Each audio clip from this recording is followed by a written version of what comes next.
All right, everyone, welcome back to our new unit on the Cold War, one of my personal favorite topics that I hope to share with all of you over the next 2 weeks. Today, we're going to start off talking about it by talking about the origins of the Cold War and how it starts out. So let's go ahead and jump right into it.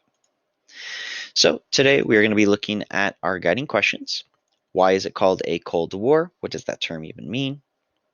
Why is there mistrust between the US and USSR? What is the containment policy? And finally, what is the Marshall Plan? Now, what does this term even mean? What does Cold War even mean? Well, it's a term that was coined by George Orwell, a famous author that some of you may know, writing books such like 1984. And he uses it to describe a time period between two nations who are in conflict but are not directly fighting. What does that mean? Well, there's tensions between these two places, these two countries, these two groups, but they're not actually shooting at each other in a realistic war. So in our case, we have a conflict between the United States and the Soviet Union, but we're not directly fighting each other. Why aren't we directly fighting each other? Well, that's going to have to do with the shadow of nuclear warfare. Uh, put pretty well in this political cartoon right here, one of my favorites, in which we have the Soviet premier Nikita Khrushchev, the leader of the Soviet Union for one point, going toe to toe with John F. Kennedy, a US president that we'll talk about in the next couple weeks. As they arm wrestle, showing off that tension, we can see that if one of them starts to lose, they have a secret option for them, and that is nuclear detonation. They've got a little button tied to the other's bomb. So essentially what this is saying, that is, let's say that JFK starts to win, Nikita Khrushchev can just hit the button and blow up JFK or blow up the United States. But if he's going to do that, as he's pushing the button, what do you think JFK is going to do? He's probably going to push his button and blow up Khrushchev and the USSR. So essentially, we get into the stalemate known as mutually assured destruction. And so this is going to be a major issue in that we are in a moment in our world history in which we can essentially eradicate most of the human species. So instead of directly fighting with each other, these tensions are going to come out in many other ways. And the major way will be through what are known as proxy wars, essentially setting up other governments and other countries to fight for us in their less nuclear kind of fighting ways. Now, a good way to kind of sum up this feeling at the time, I like to use this quote from William Faulkner.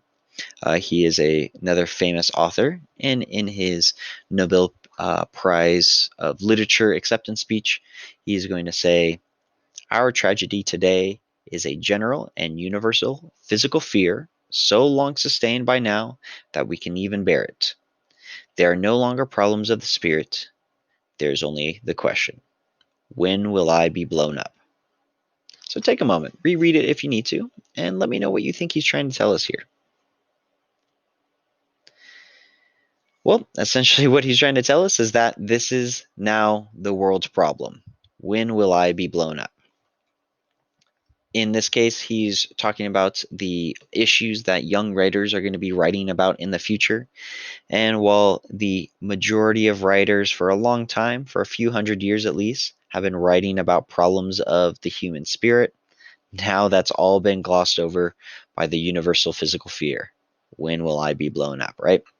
And as we'll look over the next couple of weeks and even into other units, we'll even go as far as having, nuclear bomb drills in schools and things like that, just like when we go under the desk for an earthquake, that's what people were doing to protect themselves from nuclear destruction.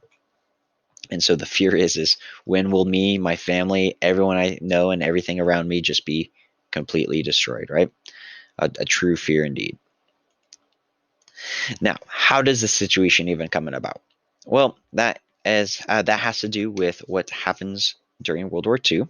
Essentially, the three major allies, the UK, the US, and the USSR, are just going to have a lot of trust problems, and for good reasons. For example, Stalin, or the USSR, is going to have a lot of trust problems because the other allies, the US and UK, do not open the second front like he wants, which will lead to millions of Soviet deaths.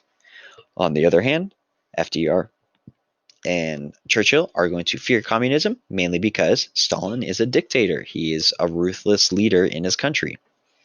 And so there's plenty of reason to fear him and his ideology as well. But at the end of the day, the most important reason for their distrust is the belief that they simply can't coexist. The ideals of capitalist democracy does not mix with the political or economic theory of communism. And so anytime one of these countries tries to establish their political ideology in another country, the other think it's going to be a threat of world domination and eventually destruction of their country. During the war, they're going to meet several times to discuss things. They're going to create the United Nations, kind of like the League of Nations, but it actually works and obviously still exists today.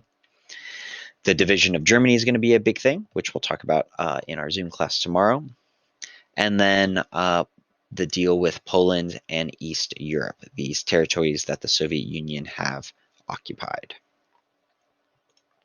Now, what is the future of Europe? Well, Europe is going to be completely devastated by the war, and we've got these two big factions now controlling different sections of Europe.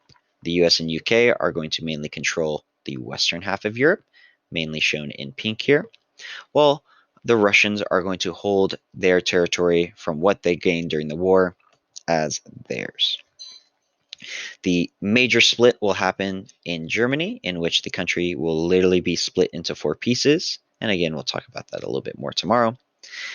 There are plans for all these countries to have elections to decide what kind of government they want, as well as reunifying Germany. Excuse me. Maybe I should slow down a bit.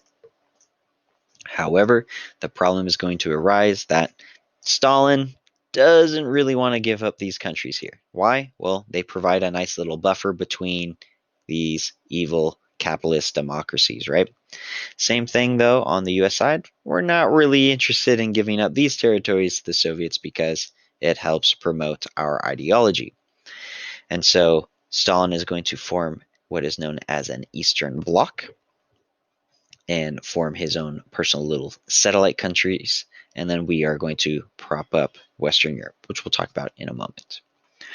What will be important, though, is Churchill is going to say that an Iron Curtain is going to be established across Europe, in which we don't know what happens on the other side. Why? Well, the border restrictions between East and West are going to be very serious, meaning people can't come and go with leisure. So we don't really know what's going on the other side. You can imagine a wall was just now put down between the two. Not a real wall, but a imaginary one, right? Because we don't know what's on the other side.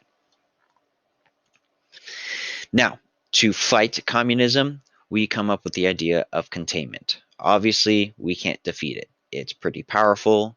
It helped us in this war. It won't go away. But what we can do is we can contain it. And so the idea is that if we are going to oppose the USSR, we need to establish our presence in both Europe and the rest of the world. And as this poster is trying to describe, it's our choice. Where do we draw the line against communism aggression? Do we let them do what they want and wait till it comes to our doorstep? Or do we contain it in Asia, in Europe, or wherever it is? Keep it in the USSR, right? And so to do that, we are going to create a lot more agency and government infrastructure. Major ones being the Department of Defense, which will actually have all the different branches of military work together. Crazy to think that they weren't at this point.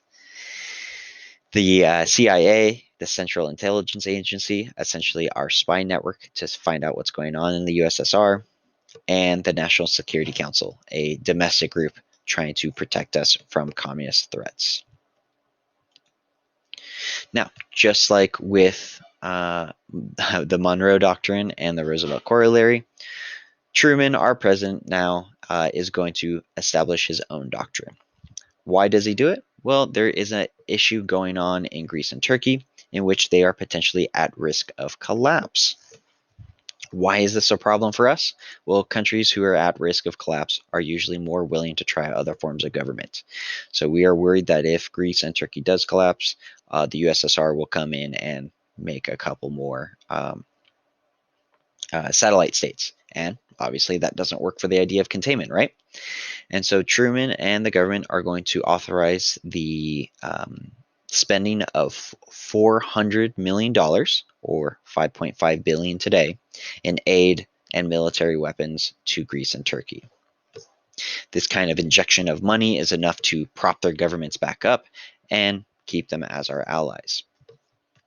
And as a way of justifying it, Truman is essentially going to say, it must be the policy of the United States to support free peoples who are resisting attempted subjugation by armed minorities or by outside pressures. Essentially saying that we are now going to get ourselves involved in other affairs. If we think back to the Monroe Doctrine way ago, we were saying, hey, we're only going to deal with what's going on in the New World. Then with the Theodore Roosevelt corollary, we're saying, well, we're just going to now start getting involved in what's going on in Latin America and Central America. Now with the Truman Doctrine, we're saying we are now policing the rest of the free world, and we are going to be there to protect them. A big claim and a big promise to keep as we go forward. And we noticed how well the economic help towards Greece and Turkey was, that we decided, hey, why don't we do a similar plan for Europe? Because Europe needs to be rebuilt as well. Their crumbling infrastructure is also a threat of them turning to communism. And in addition to that, we need places to sell all of our goods. And so why don't we create a new deal for Europe? And that's going to be known as the Marshall Plan.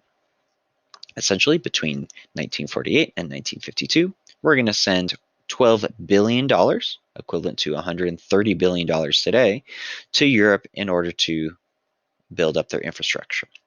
Why would we do this? Well, it essentially establishes Western Europe as our personal territory, our allies.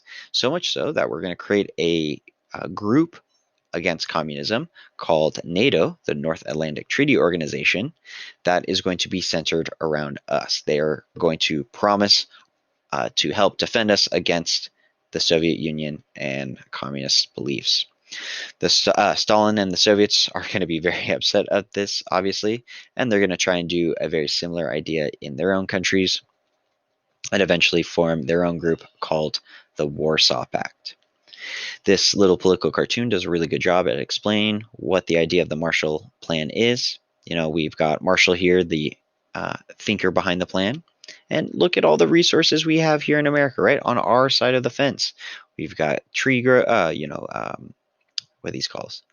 Groves of like apple trees and things like that. Can't think of the term off the top of my head. We've got plenty of farm fields. We've got plenty of supplies, big bags of fertilizer. We've got a big old greenhouse. We have all this stuff. What does Europe have? Our neighbor, they've got nothing. So how about we just give them a little bit of what we have, some support, and hopefully with this little bit of aid, they're able to pick themselves back up and produce for themselves in the future, right? Give them the little push that they need and pick themselves back up. And it works fantastically. Western Europe improves dramatically, much more than Eastern Europe does. And because of that, they are willing to be there when we need it to fight communism. So with that being said, we are all finished for today. Hopefully it was pretty interesting. But before we go, let's look at our guiding questions. Why is it called the Cold War? Why is there mistrust between the US and USSR? What is the containment policy? And what is the Marshall Plan? All right, with that being said, I'm looking forward to seeing you guys tomorrow in our Zoom class to talk about what's going on in Germany. And with that, we're all done for today. If you have any final questions, comments, or concerns, leave them here. Otherwise, take care. See you later. Bye.